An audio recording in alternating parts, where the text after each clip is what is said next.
The most terrifying rejoicing has to be the dying of a god. Only man has the distinction of standing before death, because man inabides in being. Death is the utmost testimonial for being.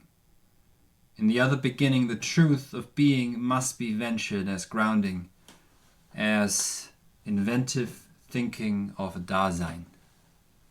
Heidegger writes in Contributions to Philosophy in a section entitled Leap. This is a planetary historical moment we're entering, and we're trying to see what will come of it when, for the first time, the entire planet faces such a severe crisis that doesn't discriminate against anyone in particular, but simply touches and affects everyone at the most basic level, which is our mortality.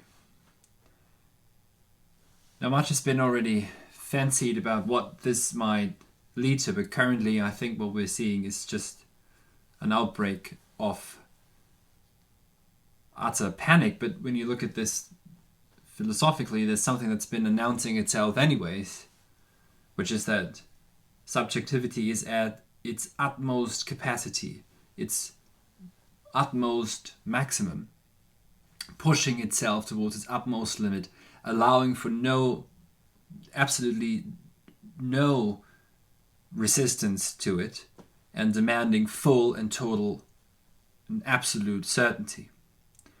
And I think, though, that this will to absolute certainty had already shown cracks in the past years.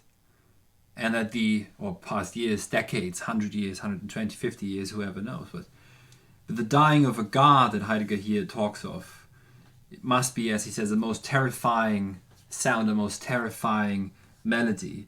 And we can perhaps now begin to hear what this means, that God is gone. We have almost nothing to turn to. Well, I wonder whether anyone remembers that Notre Dame burned down last year. And I wonder, the people who were amazed by a picture of a black hole, was it last year? Whether they pray to that black hole now, when it's certain that we will lose loved ones. But what kind of world is it that breeds such a virus, and that lets such a virus spread so extremely quickly and efficiently? It's a world that drives on availability. It's a world that demands a constant flow of goods to meet all basic needs which can't be met. That's against the logic of capital. When you read Plato's Cries, when Plato describes Atlantis and why Atlantis became complacent and ultimately failed as a city, as a polis, there's something he mentions only en passant. I will work this out in more detail in one of my lectures on Plato on idleness with dignity, that the Atlanteans lived in a noisy world. Their city was noisy, was polluted with noise. Why? Because they demanded this constant flow of goods to come in from all over the world all the time.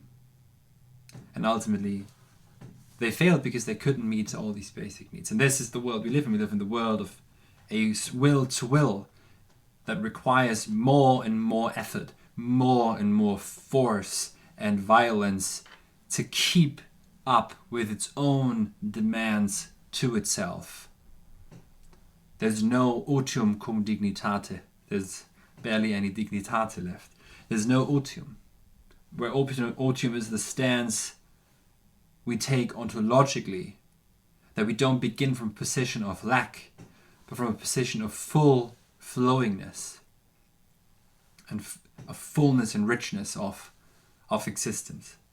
But perhaps, so if you allow me the fancy, the world that will be born will see a renaissance of true otium cum dignitate, and the death of the will to will, a death of operational willing, of instrumental rationality, and the end of human hubris and destruction of the earth and her gifts, and the death of transhumanism. Pun intended. Because this fancy by Harari and Ray Kurzweil and others that death is now optional seems like a sad, sick side joke, a wicked wish from a very disturbed place in the face of such a catastrophe. A true catastrophe, because now catastrophe, now something begins to turn. It's already turning, and this turning is also the overturning of the absolute certainty that modern subjectivity had granted itself and given itself, that had grounded itself in it for the past, 500 years. That had already come to an end, and it's now accelerating due to this virus. And perhaps also, while we're living through this, we will see more honesty and less bullshit, because there is no time anymore for lying. And also there's no time for self-righteous indignation anymore. This will come to an end when affluence comes to an end. All the nonsense we've seen over the past 10 years, they were able to flourish thanks to debt. And more debt creation. That will be very quickly out the window once it gets down to the very basics of existence. And death again, I think, the memento mori, will come again. But there must be some who stand ready and already envision a world that comes next. Like the little bird, Halcyon, the little iceberg, the little kingfisher, that sees the horror to come but still breathes in this stillness of the sea for about 2 weeks, perhaps around solstice, when it's cold and brutish, but at least still. And then a new star is born and we can walk towards it again, but we must face up. There will be, I'm very certain there will be a great renaissance of the memento mori. And perhaps then a proper renaissance. Not just one where people talk about a renaissance, but a true rejuvenation and rebirth of that which is old and that which has always been. So thanks very much. All the best to you.